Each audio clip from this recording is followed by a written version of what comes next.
बारिश का मौसम था, झिलमिल झिलमिल बारिश बरस रही थी। तब दोनों कपोतक पक्षी एक वटवृक्ष के खोखले में जाके बैठ जाते हैं और बारिश मूसलाधार बरसने लगती है। तभी उनके पास एक तीसरा कपोतक पक्षी उड़ता हुआ और भीगता हुआ आता है और उनसे कहता है कि थोड़ी जगह मुझे भी दे दीजिए, मैं बारिश में भीग रहा हूँ।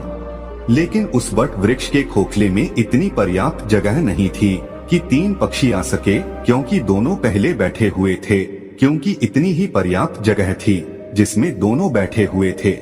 अब तीसरा पक्षी उड़ता हुआ भीगता आता है और उनसे जिद करने लगता है और उनसे कहता है कि आप मुझे थोड़ी जगह दे दीजिए, मेरी सहायता कीजिए। जब दोनों पक्षी ही जो पहले से बैठे हुए थे वो इनकार कर देते हैं, वो कहते हैं कि यहाँ पे इतनी पर्याप्त जगह नहीं है जो हम आपको बिठा सकें। तब वह भीगता हुआ पक्षी कहता है कि तुम मूर्ख तो नहीं हो जो मुझे जगह नहीं दे रहे हो।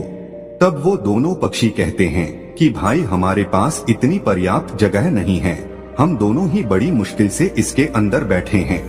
लेकिन फिर से वो कहता है कि तुम दोनों ही मूर्खों हो।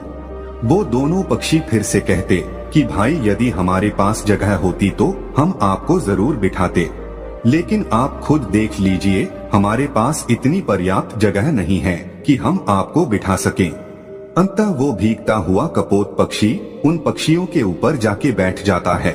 तब दोनों पक्षी ही उसको धक्का मार के और फिर से नीचे गिरा देते हैं। वह फिर से नीचे से उड़ता है और फिर कहता है कि तुम दोनों बिल्कुल मूर्ख हो, और फिर से उनके ऊपर जाके बैठ जाता है और फिर से वो पक्षी उसको धक्का मार के नीचे गिरा देते हैं। इसी तरह काफी देर चलता रहता है और वो उड़ता हुआ पक्षी उनसे बार बार कहता है कि तुम दोनों